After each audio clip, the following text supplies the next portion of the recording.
César. Eu sou o Leonardo. E nós juntos somos a Dupla Literal. Hoje nós vamos falar, quer dizer, nós vamos começar a nossa nova série aí, com lendas e mitos, com esse livro aqui, né? Lendas e mitos do folclore brasileiro, do Teobaldo Miranda Santos. Olha que livro legal, tô Saci. Muito bom, hein? Saci na capa.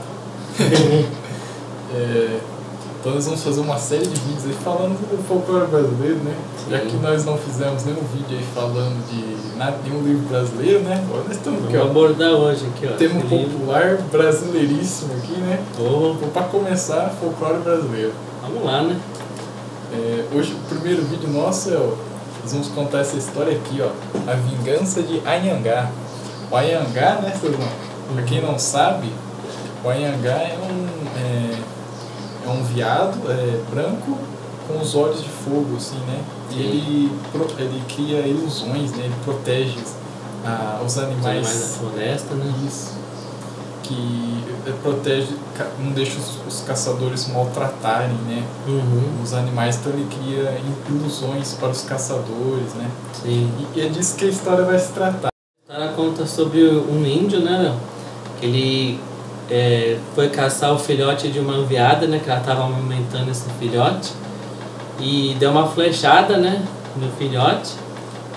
Pegou o filhote e levou atrás da árvore. Porque daí ele começou a estrangular o filhote. Queria que ele ficasse gritando, né? Queria fazer ele sofrer. E foi quando apareceu outro veado, né, Léo? Como foi? Isso, que apareceu a veada, né? Que era a veada dele. Que era a mãe dele. A mãe dele veio ver o que tinha acontecido. Ele se Daí o índio aproveitou, esse índio aproveitou e deu outra flechada e matou a mãe do veado também. Começou a comemorar, né? Ficar feliz. Ficou feliz. Só que daí quando ele se aproximou, ele viu que era uma velha, uma senhora que estava caída ali. Sim. E aí ele chegou, na hora que ele olhou bem, quem que era? A mãe dele. Matou a própria mãe, né? Isso, ele acabou matando então a própria mãe.